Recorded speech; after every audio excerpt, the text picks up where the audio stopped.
Hey, now it's the Rob from 106.1 KISS FM here with my tag team partner. Hey, it's Eric Cordes with WKDQ, and before we get started with the enhancement towel today, I've actually got a trivia question for you that I'll answer at the end of the show. Okay.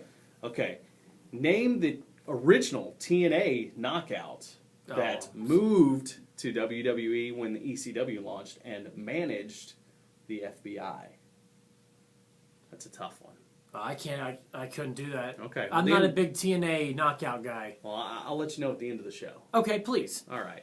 In the meantime, there is a big story that, I guess we kind of knew about before it happened. It was after our recording of last Enhancement Talent and before Monday Night Raw launched. We got a tweet from WWE saying we're expecting to announce Randy Savage going into the Hall of Fame. Can you imagine the disappointment if they were wrong and it was... they scooped themselves. Yeah, and it was like Grumpy Cat that was going in instead. Right there with Drew Carey. It would have been horrible. But it is official. The Macho Man finally, at long last, is going into the WWE Hall of Fame as, I would imagine, the headline act this year. Has he been the biggest omission, the one who's most conspicuous by his absence?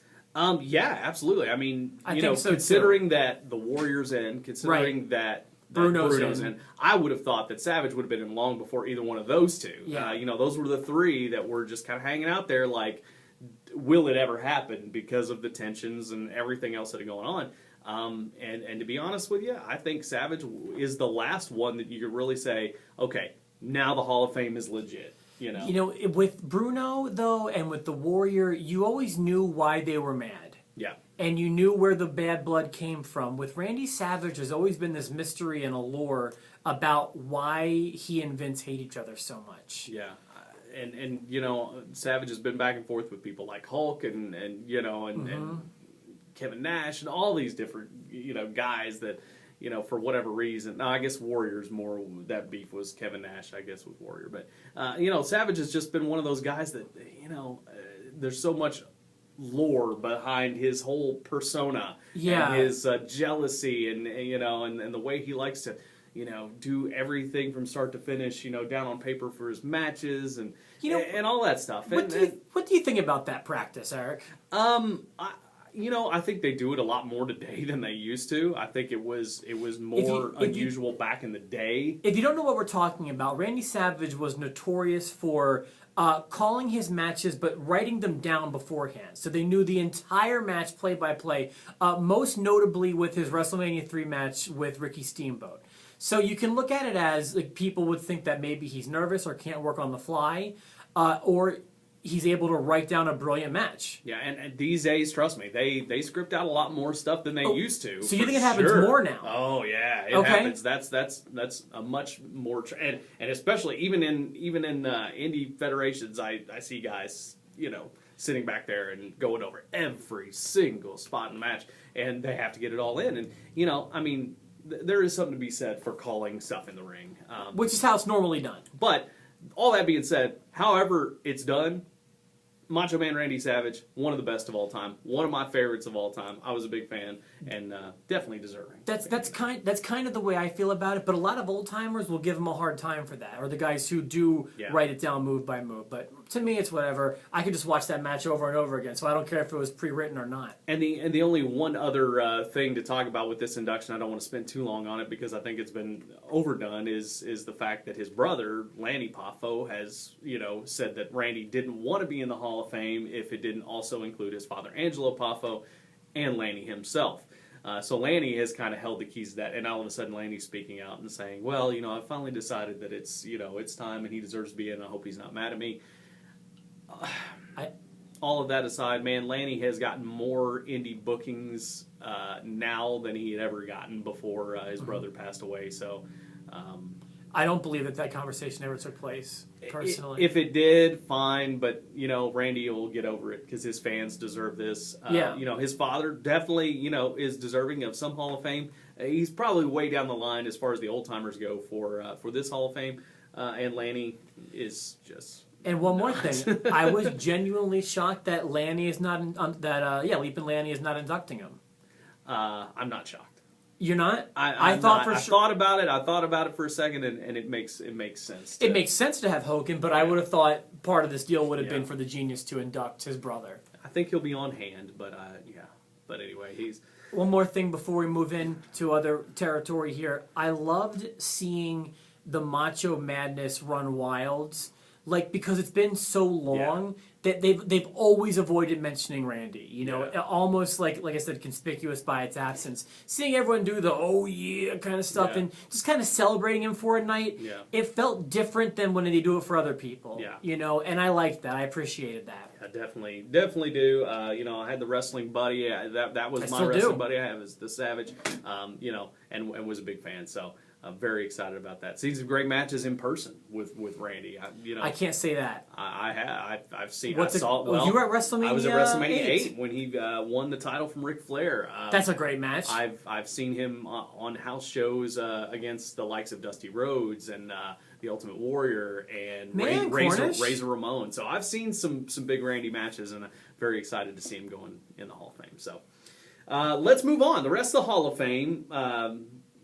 It's going to take shape, and I haven't really heard a whole lot of buzz from other things. That's the thing. There's not a whole lot of names being thrown around. So, who else do you think might fill out this Hall of Fame class? There's one name that I want in there more than Randy Savage. Okay. The one name, and I don't see it happening, but the one name I really want in that I'll get really excited for is Owen Hart. Okay. And I feel like he's deserving. Sure. And there's obvious reasons as to probably why it hasn't happened yet. But I feel like he's the guy I want in there more than anybody. Okay.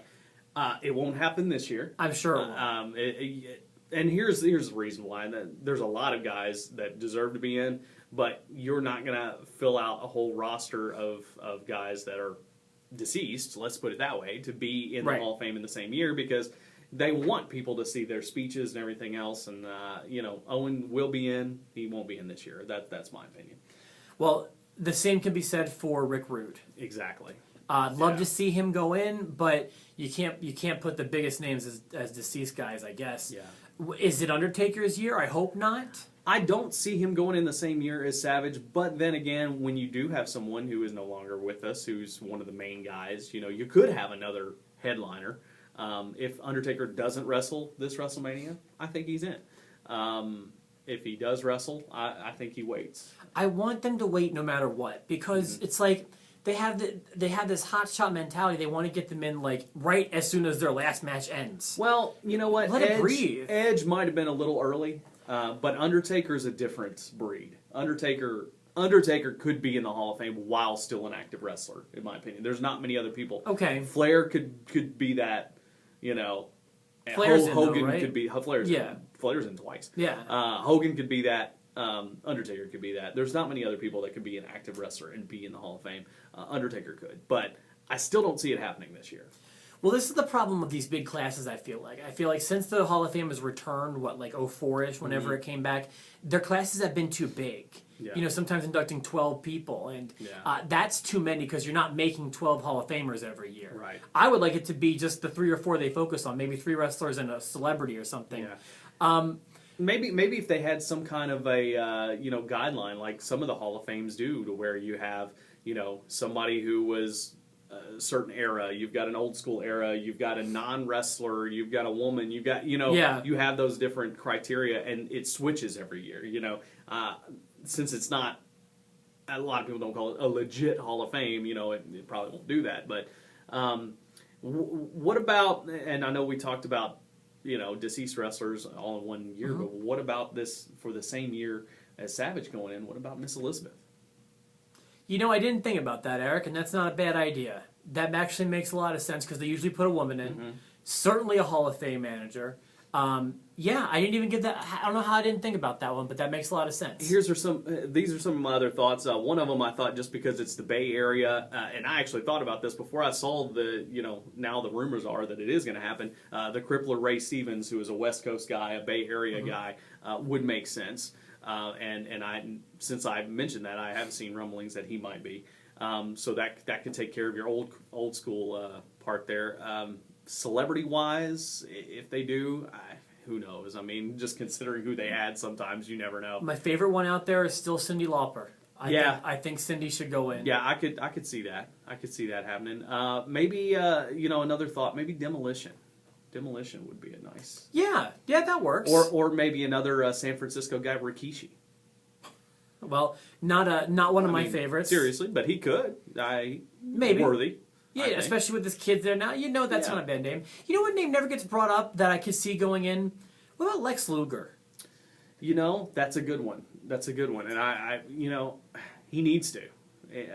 He has bad blood, doesn't he? Is it all from the Monday night? I think he actually works for the company now. And Luger? I think Luger is. I have heard that he might actually work behind the scenes in the wellness program. So of all places, exactly. But I will say, I'll go on a limb and say Luger will not go in this year. I don't think he will either. Not the same year as Savage. Too many things to be brought up there. So I'm with you. But anyway, let us know. Who do you think should go in this year into the Hall of Fame? What do you think about Savage going in, and anything else you have wrestling related? We'd love to know. Absolutely.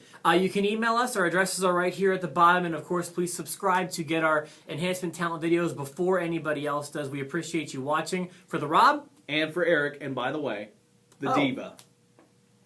Her name was Trinity.